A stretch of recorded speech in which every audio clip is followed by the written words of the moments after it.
everybody, it's Fiona here from TYHub, and today on Let's Talk Careers, I'm joined by Derek Dubery, who is a wonderful model and actor, and he has a wonderful career background and future planning is all there. So I'll let you take the floor there, Derek. How are you?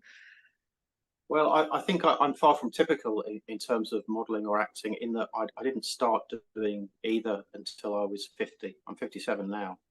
And when I was certainly young, it's the last thing in the world that I would have expected to be doing, because I was very shy, very geeky, I thought myself very unattractive, I was very insecure, all those things that I think would make it very difficult to do either modelling or acting when I was younger. And it's taken kind of a life experience to get to a point where I feel good enough about myself to actually do any of those things.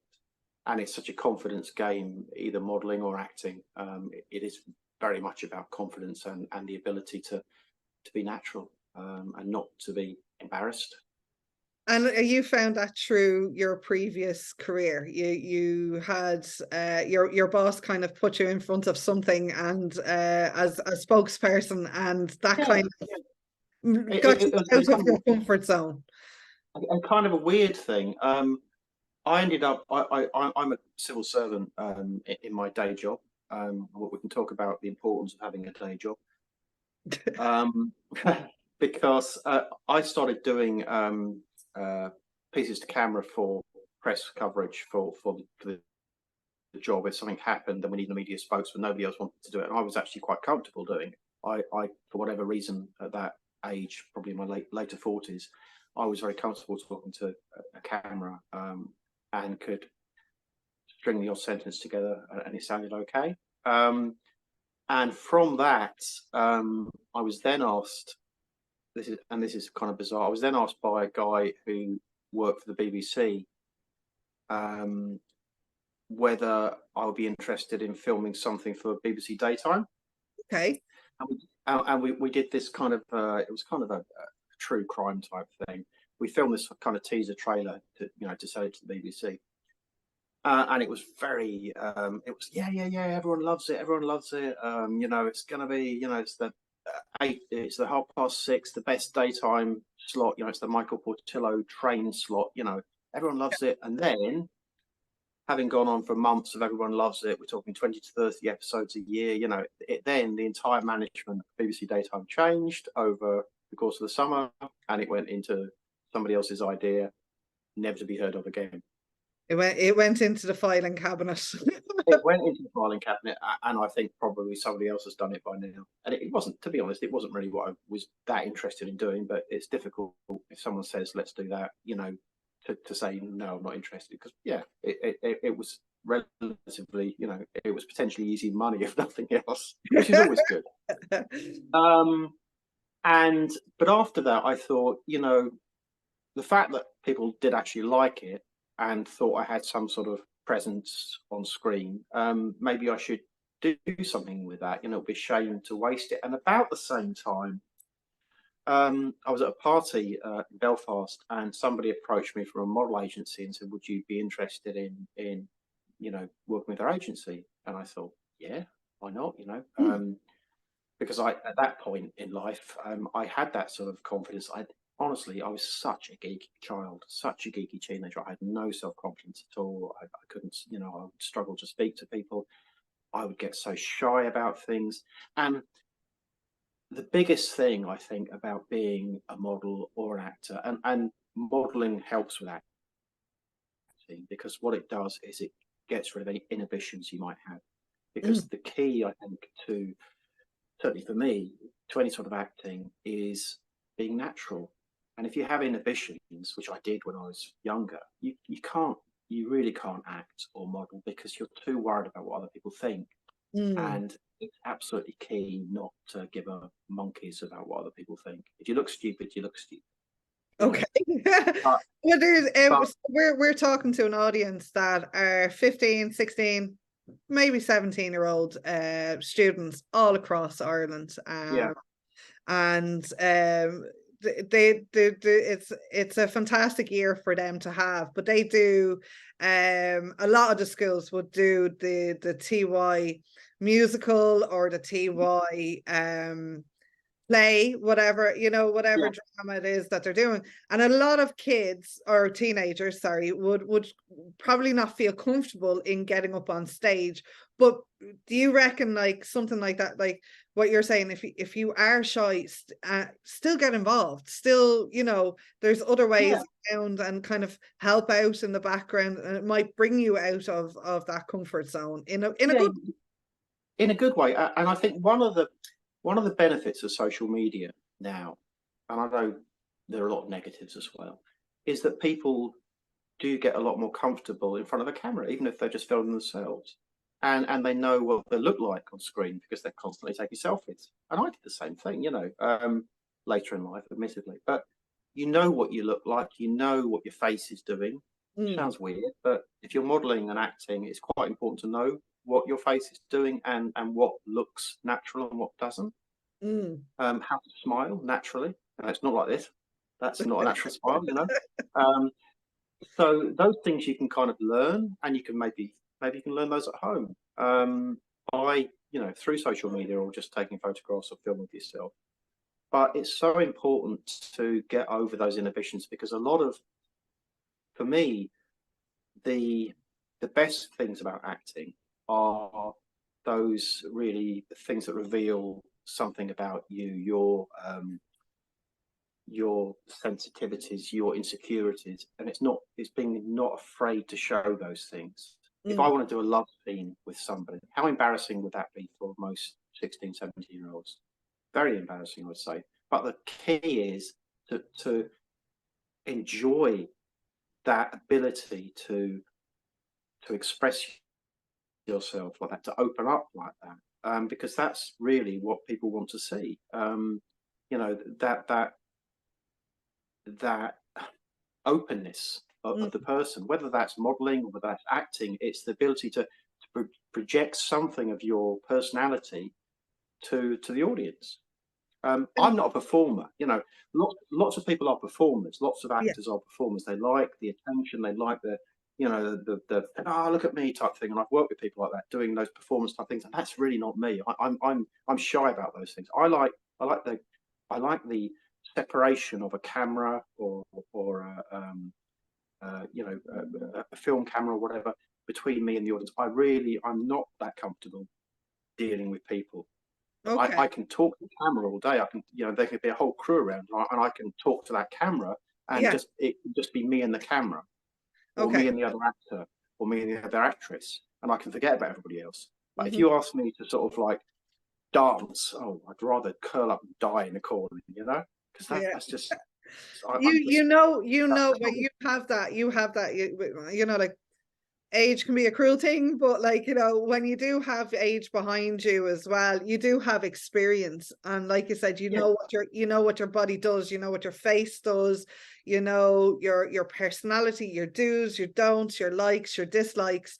Have you done stage acting, or was it more kind of like like what you were saying in front of the camera? I know mm, that you were in particular, and people may actually know what scenes they are as well. Can I mention the ones that sure. can I mention where I know? Yeah. So, don't want to embarrass you, but I know, I mean, like, I'm a big Game of Thrones fan, and I remember not even knowing that you were on Game of Thrones, and it was in a particular scene, but there's a couple of scenes. But like after I knew that you were in Game of Thrones as well, you were more, and I think it's a couple of movies that and productions that you've been in where you've been in the background, and that's a whole different type of acting as well, because Yeah, you can't be yeah, show off. Like you're supposed to be there, you're supposed to do a type of thing, but you're not like outshine the bride kind of a thing. Like you're not you can't show Killian Murphy or any of the others, like that you're better than them or anything like that. So it is a type of different acting to have to be in the background yeah. of the I role think too. I think that's another important thing as well. I mean, I did some extras work before I tried to be an actor. And it's important that people realise that extras isn't a way into acting for most people. In fact, it's a negative. If a director sees you as an extra, he probably won't ever see you as an actor. Yeah. The benefit of doing extras work is that it does show you how a TV or film set works, how a good TV and film crew work, and how actors work. And one of the interesting things about doing Game of Thrones as an extra for me was looking at the actors, and some of them were brilliant, but actually thinking, I could probably do that. Charles Dance in Game of Thrones is just being Charles Dance. He's just saying these lines in his wonderful voice, but there's no great artistry. I don't mean that in a negative word, because he's Charles Dance, but there's no magic to what he's doing. It's not sort of this method acting where you're really having to feel the emotions and feel the love or the hate or anything. It's just very simply his character just happened to suit who he was. Unlike you can go you could be stereotyped into particular roles as well, though. If you have that particular type of accent, and that would be the same with the extras. Then if they see it as an extra, they may not see any other acting potential, or if you're typecast. So if you start off as a particular type of actor, then one of the most interesting things I guess at the point I thought I'd actually made some progress was when I'd actually tried to become an actor, and I got an agent, and it's really important that you need a good agent in acting and modeling. That's absolutely key to getting on in a profession. I'd done 3 seasons of Game of Thrones as extras, mainly in King's Landing, being a noble or something like that, because I was older. Although I did do a brothel scene as well, which was quite. That was the one I wanted to mention. An interesting experience. It wasn't naked or anything, but it was. To me, that would seem to be a complicated scene if you didn't have age behind you, I think. Do you think? Yeah. Or probably, did you find that kind of a scene still being I think nowadays, because social media is such a big thing, and you have your streamers and all that kind of stuff, that people automatically think that if they can do this, they can automatically go into acting or become a star, in that sense. Whereas I remember all the talent shows and all that was new on TV. Nowadays, it's all on social media and that kind of platforms. But that can be dangerous as well. Like, you don't know what way to act. So you said, I would think we discussed it, like, you can go to college and learn how to act, but when it comes to going on stage, it may never happen. You could go in front of a camera, and it is a process, no matter where you think you are on your ladder, or how good your podcast is, or how good your Instagram account is, or anything like that. It is a case of you still have to go through an agency to get somewhere, because you can go and do as many auditions and get nowhere, and get and that could have a negative effect as well on your mental health. Absolutely, definitely. And I certainly went through a really rough patch myself a few years ago of I've been getting a lot of auditions. I've been getting some good work, and all of a sudden it just switched off. I wasn't even getting auditions, and with acting, it's very, very hard, because you really do feel it's about judgment on you. It's such a personal thing. Why don't they want to see me, particularly when they were seeing? And I found it very, very hard, because in one sense, acting is something you really have to care about. But the more you care about it, then the more damaging it can be, because the more you feel bad when it's not happening. And I really had to kind of take a step back and try not to care as much, and just think, well, if it happens, it happens. If it doesn't, it doesn't. I've got other things going on.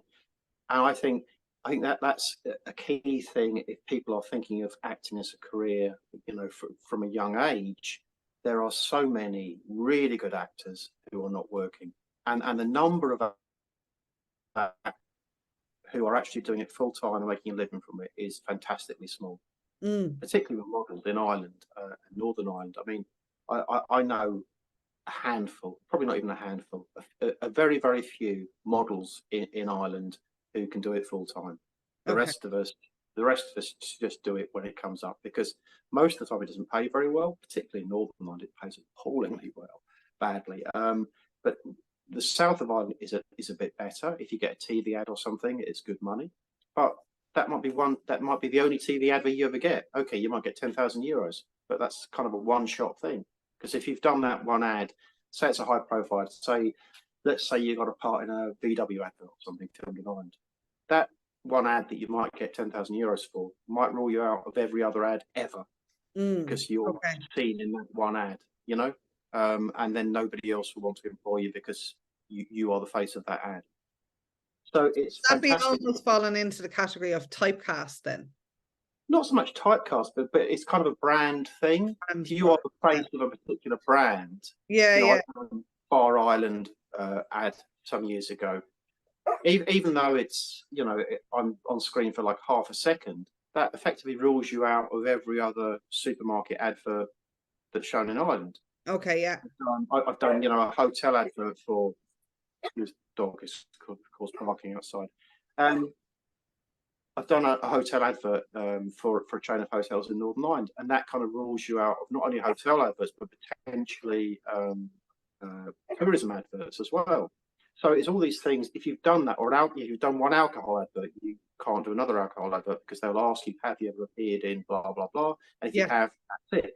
So although there's potentially good money in adverts, it can rule you out of a whole lot of other stuff. Okay. If you want to be successful as a model, you really need to probably make it in London, where the fees are even better. Fashion shows pay well in London. Fashion shows in Northern Ireland and Ireland don't pay very well at all. You know, I've done fashion modeling, and you're lucky to get a few €100, you know.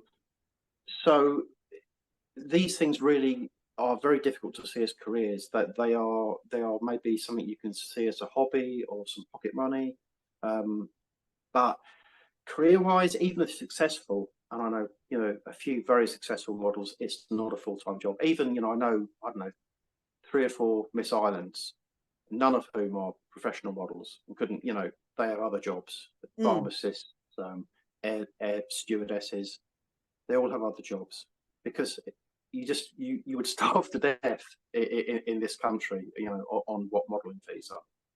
So, you know, don't get lured into thinking there's some sort of magic, you know, pot of gold, you know, at the modelling thing, because there really isn't. And most modelling careers, even in London or New York or somewhere, are pretty short. You know, the good thing about modelling, though, Yeah, I was just going to say, is there a positive here? I think there is a positive, because the positives are, A, it's relatively easy. If you can do it, you can do it. You know, if you can smile at furniture, which I'm brilliant at now, you know, smiling at a sofa for an advert or something, then it's not exactly difficult. There are no lines to learn. There's, you know, it's not really challenging in that sense. If it's something you can do, you can do. But it does give you that confidence in front of the camera, which then can translate to acting. And I suppose, taking the, you know, the media spokesman thing we talked about to one side, the other way kind of I transitioned into acting was that I was doing commercial type modeling, where I was appearing in adverts and stuff, which at least shows you can do something on camera, you can take direction, you might have some sort of screen presence. That, and often with acting, particularly small parts, which is often what you get if you get anything at all at the beginning, it's really cast on looks. It's cast on, do you look like the casting director imagines that character to look like? So it doesn't necessarily require a great deal of acting skill. It requires a bit of the ability to be natural, but primarily it's the luck of looking like they want you to look when you turn up at the audition. And that's pure luck. I mean, there are so many brilliant actors who aren't working, and there are I don't mean this in a disparaging way, but there are lots of not good actors who are really successful. Okay. But there are. I mean, there are brilliant. I know brilliant actors who don't get much work, because it's so much down to luck. It's, if you've got those screen credits that get you seen by the public, then that kind of rolls on into other jobs. I mean, Keanu Reeves, bless him, you know, he's in some wonderful films, but he's not the greatest actor in the world, and I'm sure he'll be the first to admit it himself. But he has that kind of rolling success that keeps getting him work. Yeah. I'm sure he's a lovely guy. But there are actors out there who've done all the study, have done Shakespeare, and you know they're wonderful. But they don't look right, or they just haven't had the breaks. And I think that's the other thing that's worth thinking about when you're going into this. I mean, the Me Too thing, the Harvey Weinstein thing, this industry, both modeling and acting, is so open Mm. to people being exploited because actors will do anything to get work. And if you say, do you want to go at Kevin Spacey for the night, or whatever, or go and have lunch with Harvey Weinstein, and if that's the difference between you getting work or not getting work, then yeah, you're going to do it, because it's not like we're measuring talent here and saying, oh, they're better than them. It's a pure, are you getting that break or are you not getting that break? Mm-hmm. And it can be so much down to personal connections, or just luck, or just somebody giving you a helping hand. And it really is, dangerous in that respect, because I know actors who would do anything, for that job. That is dangerous, like, in itself, like, people need to be aware that not everyone out there is good.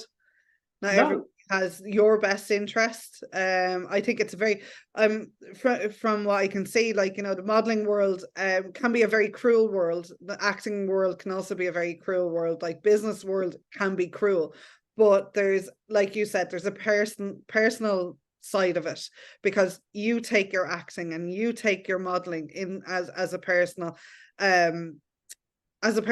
And if somebody says to you, it feels like a judgment on you, that's the thing. Yeah. It's somebody saying you're not good enough. Yeah, it's a hard thing to hear, and especially if you know that you are, or you feel in your bones that you are, but it is, then you walk away. You shouldn't have to walk away thinking, well, if I went for lunch, or if I had the right connection, that way. So getting a good agent that can cover you and look after your interests and keep you safe from the cruel world is the best thing as well.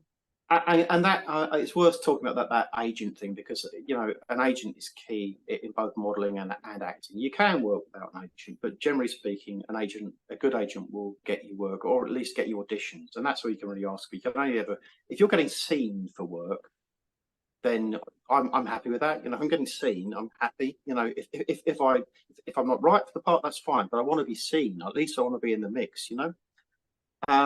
And getting that agent thing, that's the challenging thing, because it's kind of a chicken and the egg type thing. You can't get an agent unless you've done some work, and you can't do any work unless you've got an agent. And this is where we get into the whole kind of student filmmaking and working for free type stuff, which is worth doing to an extent, because what you want to do is have something to show an agent. You want some footage, or some model, you want some pictures to say, look, this is what I can do, to persuade an agent to hopefully take you on.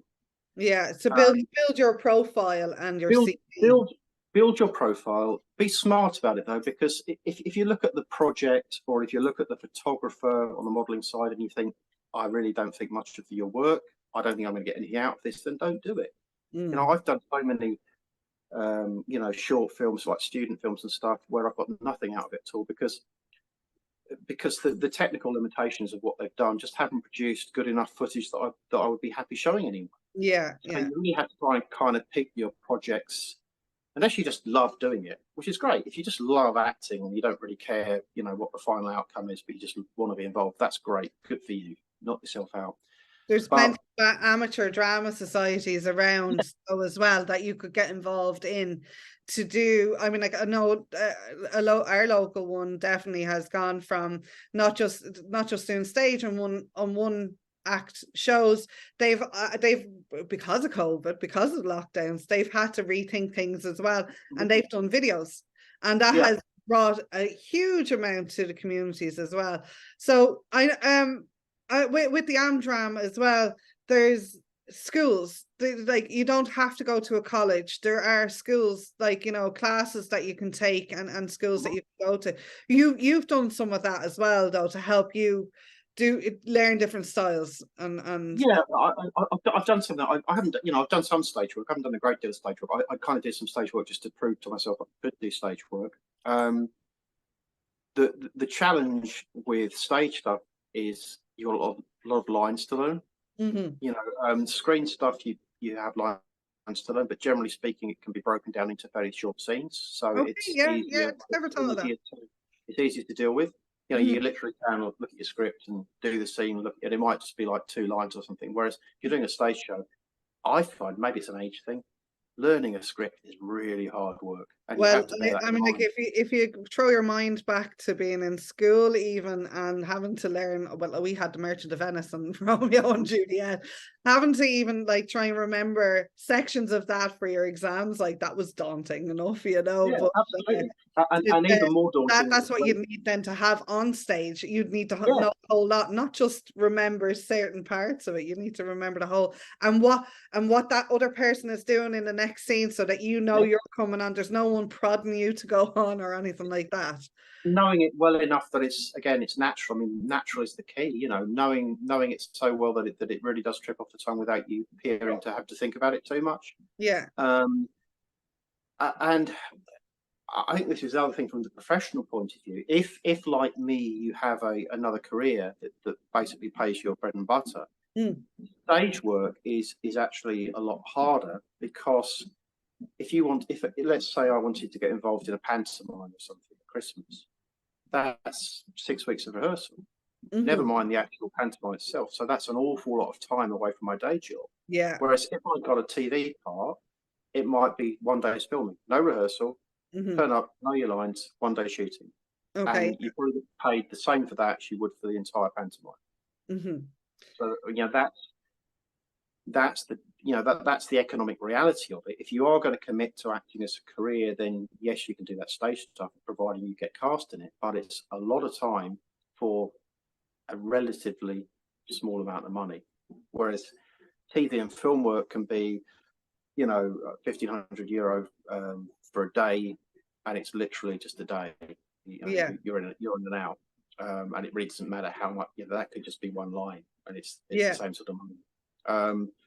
So the economics of that are a lot more attractive than 6 weeks rehearsal. But again, if you're a performer, then you probably want to do that 6 weeks. That's what floats your boat. Then great. Yeah. But Yeah.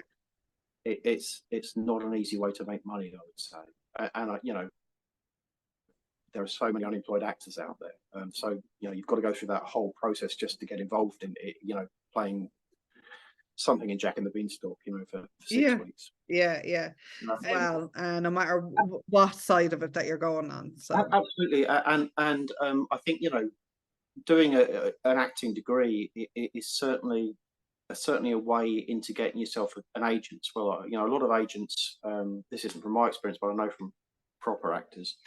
You know, that had agents will. started earlier in life, not proper Yes, actors. Just ones that agents will pick people up out of drama school on the basis of their sort of, you know, their sort of final year productions and stuff like that. So, and if you've done an acting degree, that will get you access to things like Spotlight, which is the UK casting database, which you either need to have studied acting professionally, or you need 3 professional credits in film or TV, which again is a kind of a chicken and the egg thing, because you difficult to one without the other.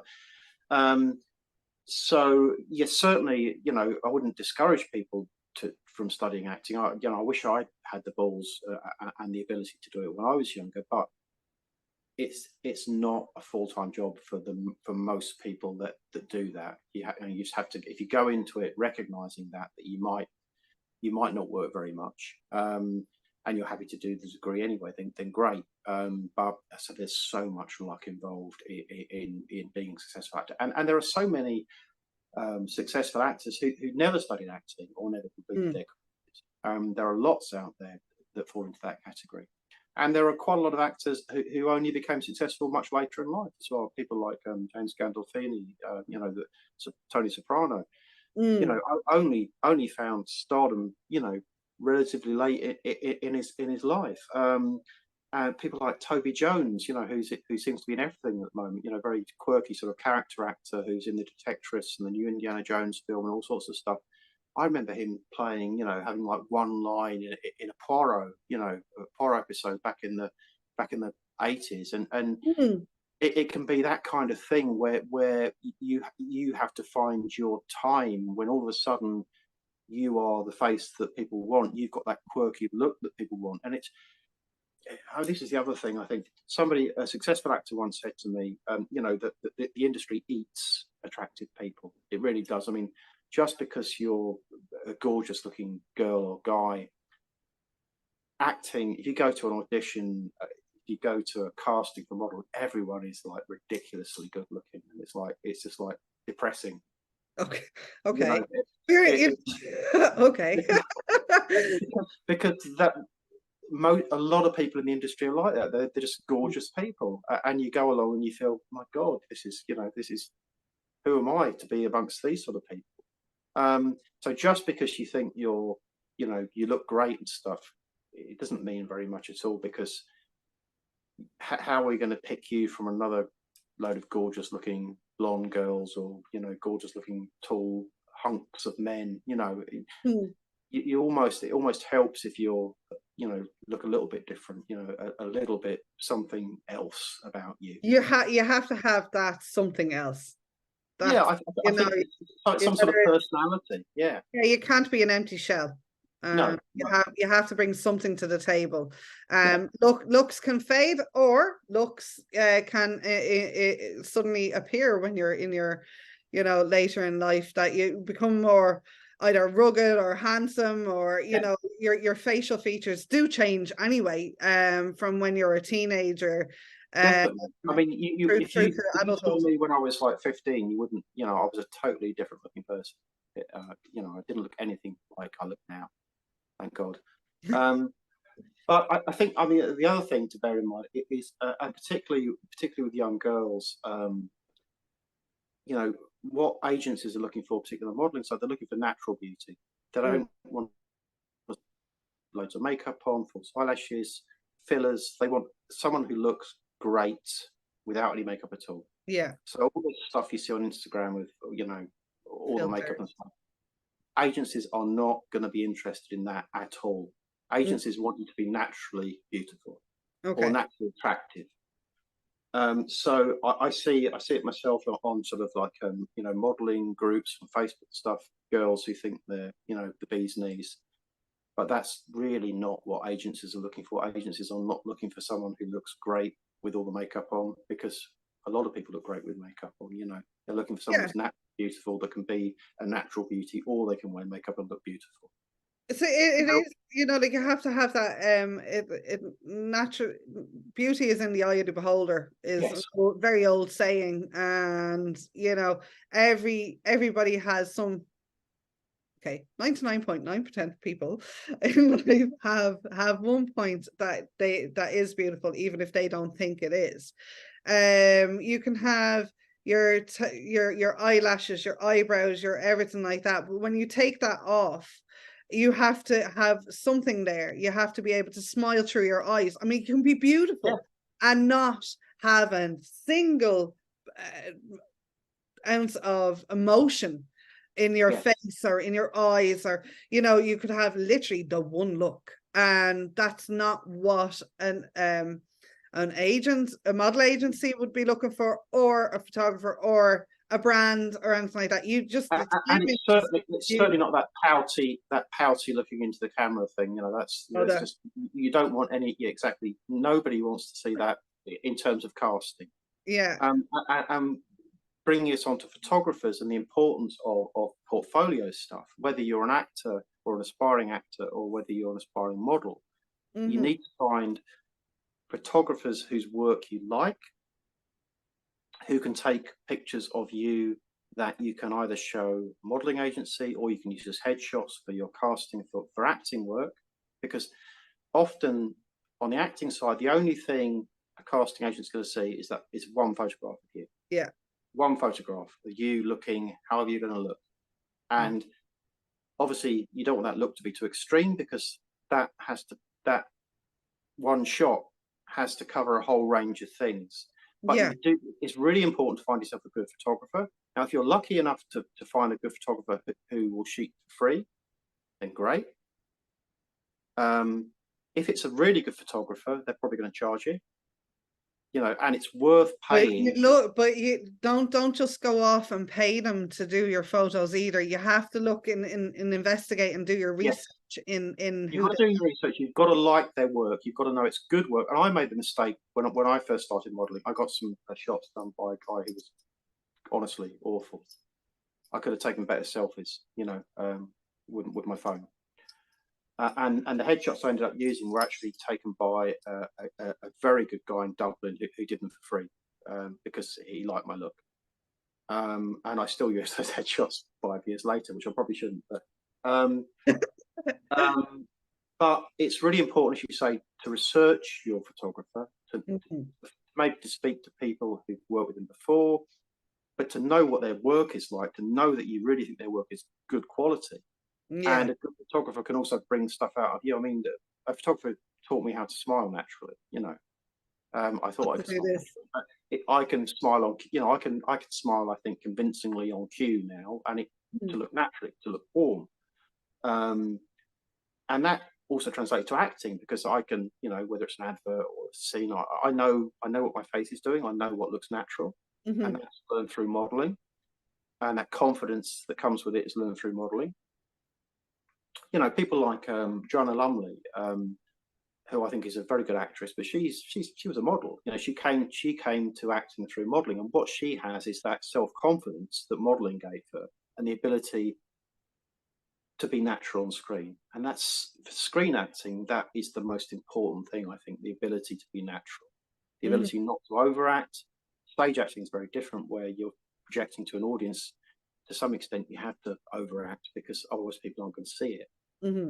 Screen acting is a very subtle thing, very, you know, small changes of expression, you know, the feeling that your eyes are getting at any particular point, and that can change, you know, so quickly. You know, I know doing not looking directly at a camera, looking past the camera. but really conveying a sense of emotion.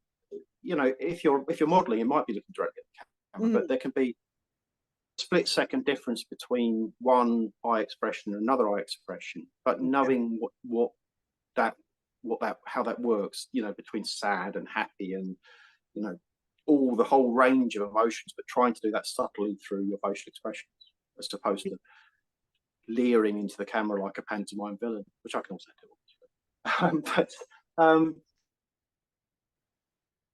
That, you know, that modelling can teach you for acting, I think. And there are a lot of actors who are still uncomfortable in front of cameras. Okay.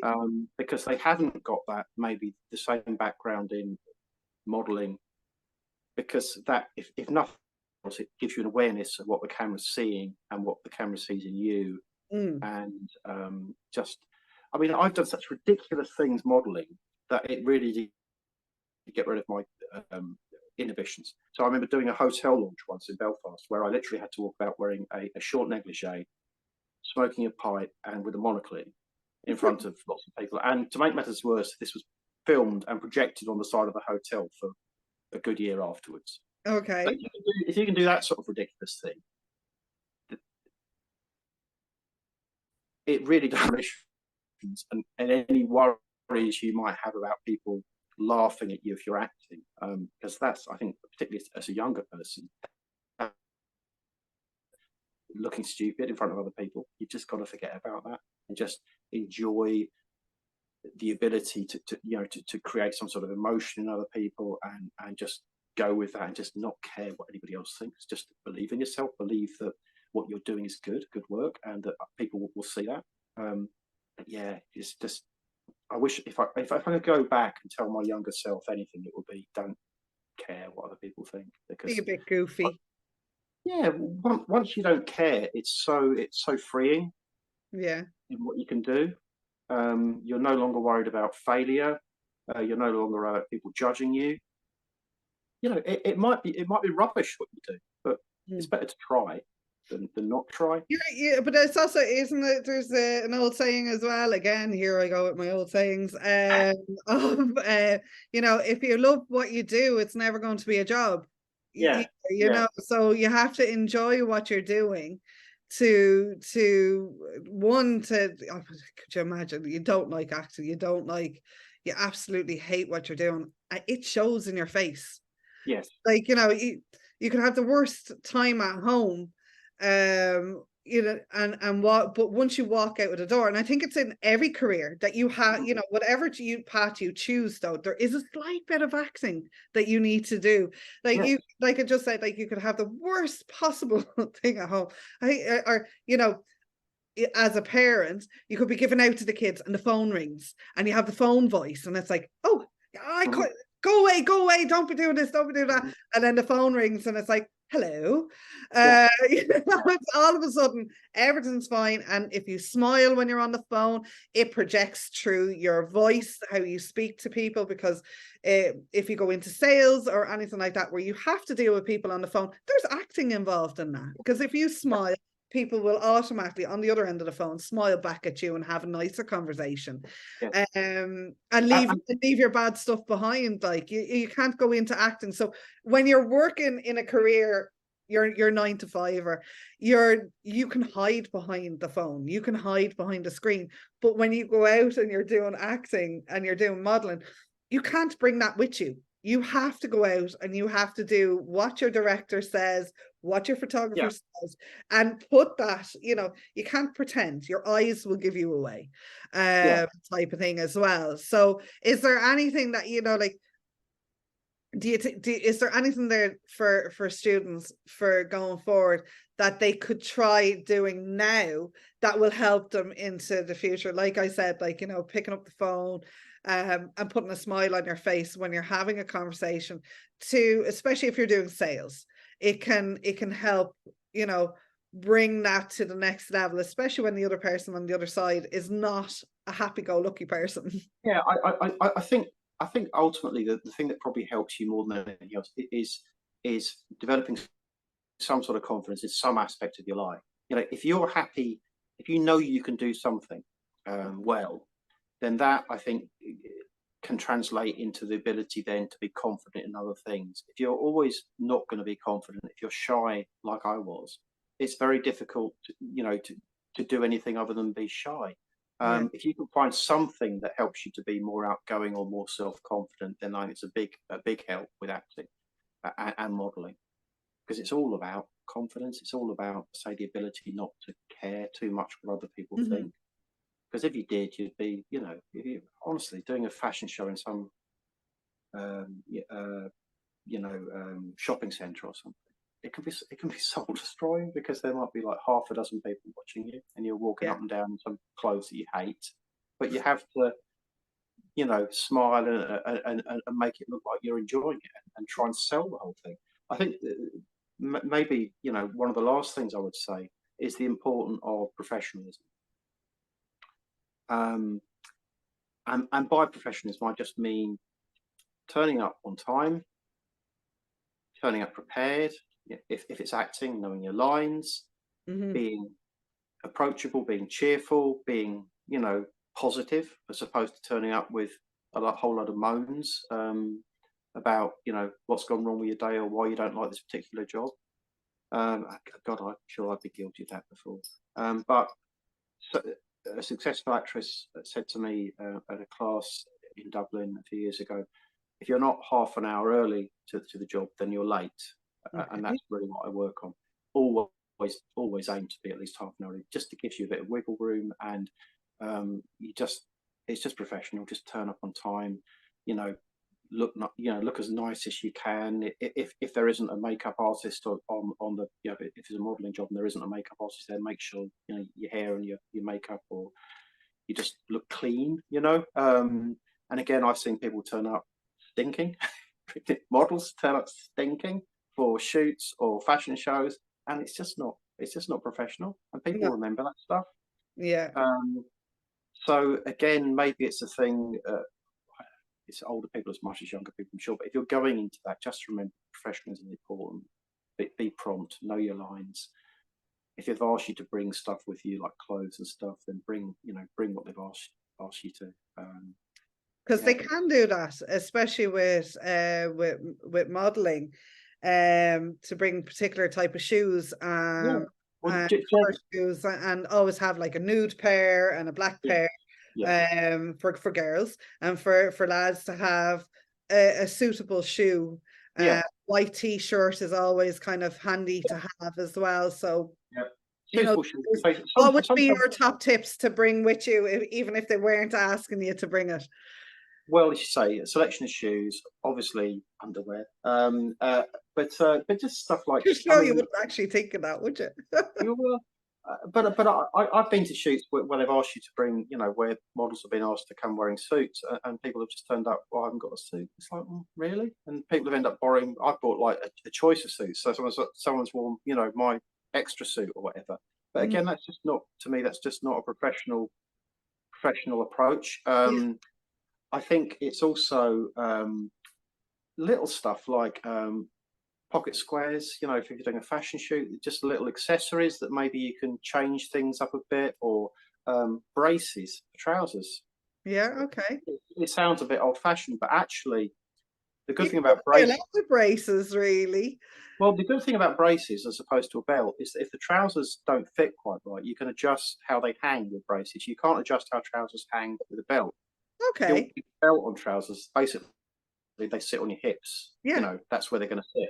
With braces, you can adjust the braces so you can actually change the length of those trousers slightly, okay, which you can't do with the belt. So little stuff like that, just the ability just to maybe jazz up an otherwise, dull outfit for modelling. And often, I mean, I get a lot of photographic work for photography clubs and stuff, which is not, it's only a few £100 here and there.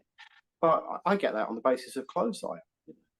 Have you got yeah. a pirate outfit? Yes, I've got a pirate outfit. It's crazy stuff like that.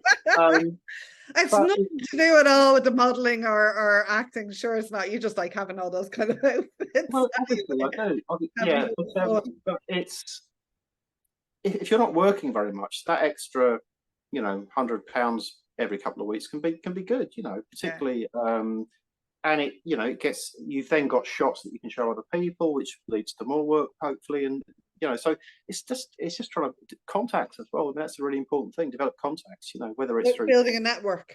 yeah, a network, whether it's through makeup people, costume people, directors, uh, casting people, photographers. Just if at least if you get known in that area, then that's an extra little chance you have. It might not lead to anything, but it might.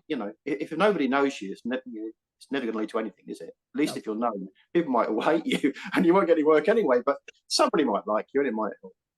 I help along the way. And when you were who inspired you to do? Did you have any, like, inspiration from former actors or models or anything like that? Like, is there, I know I can see from the photos behind you and the type of clothing that you're wearing that there is a particular era that inspires a lot So, to do with you. yeah, but that didn't really inspire me. I don't think to act. I think the biggest single thing that got me into wanting to act was, and this would probably be lost on most of your audience, but an actor called Terence Stamp, who successful in the sort of late 60s and early 70s in England. And then he sort of had a bit of a comeback later on. He was played General Zod in Superman 2. But anyway, he was a very successful actor in the late 60s. But a kind of trendy time. He dated Jean Shrimpton, who was kind of the supermodel of supermodels in the late 60s. But Terence, who I actually bumped into on the tube a few years ago, which was lovely as well. Although he was wearing open-toed sandals, which was a bit depressing, but he was lovely. Um, but he's a wonderful writer, and his autobiography, which consists of about 3 parts, I read that, and I found that tremendously inspiring. Partly because of how well written it was, but also he did go to drama school, but he literally completed drama school and then was cast in a feature film, so basically dropped out and never completed it. But just the way he talks about acting, and he shared a flat with Michael Caine before Michael Caine was famous, so a lot of like tips that he got from Michael Caine and stuff they learned together was really interesting, and that really did, when I was trying to get into acting, that really did give me a tremendous amount of inspiration, just because it was such a wonderfully written series of books, and I could kind of relate to it. Okay. And I suppose because he's an older guy now, he's 80 odd now, but he still looks great, you know, which is always nice to see. But yeah, I think that's the one for me, Terence Stamp. I would encourage anyone to read his books because he's a wonderful writer as well as a wonderful actor.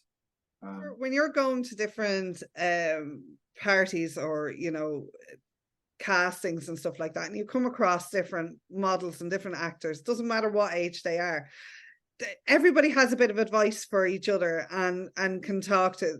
Would you say to, like, you know, the students watching this, and the teachers are watching this as well, actually, you know, talk to others, take advice, help others out, where you could see different things that they would, areas that they could improve on, or, you know, ask questions? Would there be anything like that that you could say to them to do to broaden?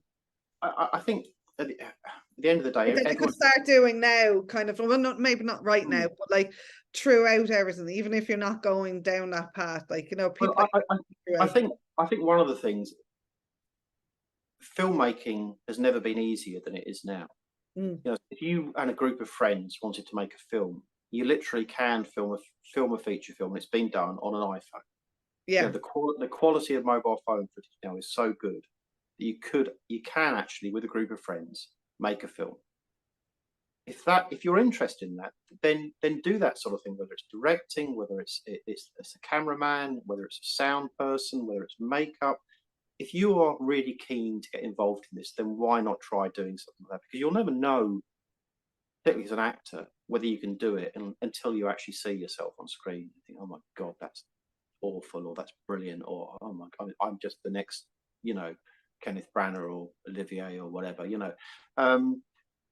So it's never been a better time to actually do that sort of thing, because it's never been easier in terms of the technology. So by all means, try to do that. Advice is very difficult because we're all different, and if I gave myself a piece of advice when I was 18, it would be useless, because I wouldn't have been able to do what I can do now in terms of the confidence. And people come to confidence. You couldn't really go back to your 18-year-old self and go shake yourself and go, exactly, because I just wasn't that person. Now. And I think that's the other interesting thing about acting as well. It could come to you at any point in your life. I mean, there are actresses and actors who have literally been in their 70s when they made it. Yeah. It can happen at any time if you want it. You know, if at that point you're ready and you want to try and get involved, then don't. You know, it's not a big rush. You know, there's a glut of gorgeous 20-something actors and actresses. That there's loads of them, loads and loads. The older you get, probably the smaller the number. You know, fish pond becomes smaller. the fish pond becomes shallower because people have dropped out of the career and found a proper job. You know, so there isn't a great rush to do it. If it's your passion, then great, get involved in it, do it. You know, live like a student your whole life, because I know actors and actresses who literally are in their 40s and still living, still don't have a bean, like we were living when we were 17 years old. You know, like, eating noodles. There, really? Yeah, in a house that smells of ferret urine. Honestly, if you can be that person, then great. If that makes you happy, then great. But I think the key is do what makes you happy. If it doesn't make you happy, if you're really uncomfortable doing it, if it's making you depressed, do something else. Yeah. Life is too short to do what makes you unhappy. So by all means, get involved in modeling and acting, but let it make you happy. If it makes you depressed, then take a step back, do something else, or don't take it quite as seriously. And that's really what I had to do, because it made me so unhappy a few years ago. You know, I was suicidal, I really was. And I really had to say, this, you know, I can't just let this define me. I can't let my success or lack of it define me as a person. That's not the whole of me. The fact that I've got this screen credit or haven't got this screen credit, so what? You know, do what makes you happy. And if it happens, it happens. If it doesn't, it doesn't. But don't, it's so far out of your control. Now, that's the thing. If you want to be a brilliant electrician, that's probably within your control to be a brilliant electrician. You can study, you can practice, you can do all those things. It doesn't matter how good an actor you are. or how potentially good a model you are. If you don't get the breaks, it's not going to happen. And that's out of your control, completely out of your control.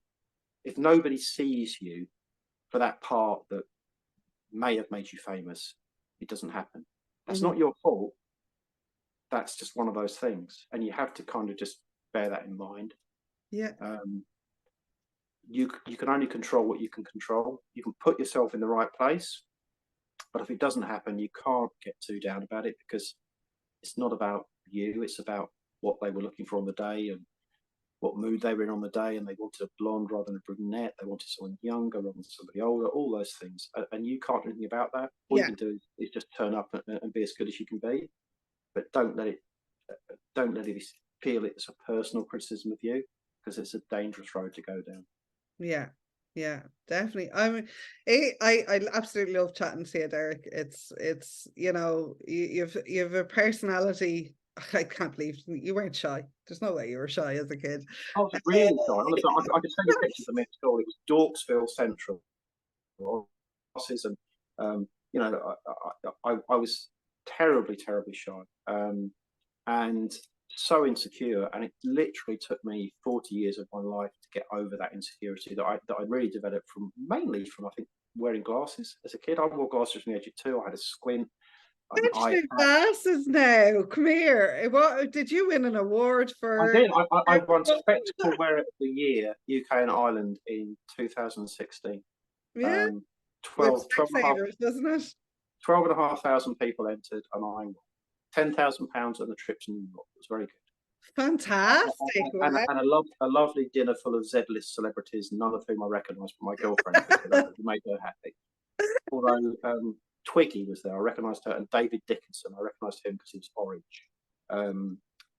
But yeah, it was good. But that whole thing really kind of scarred me. But it made me who I was. I was the spectacle wearing geek. I was the you know the swotty science fiction loving nerd, least likely to get a girlfriend kid at school.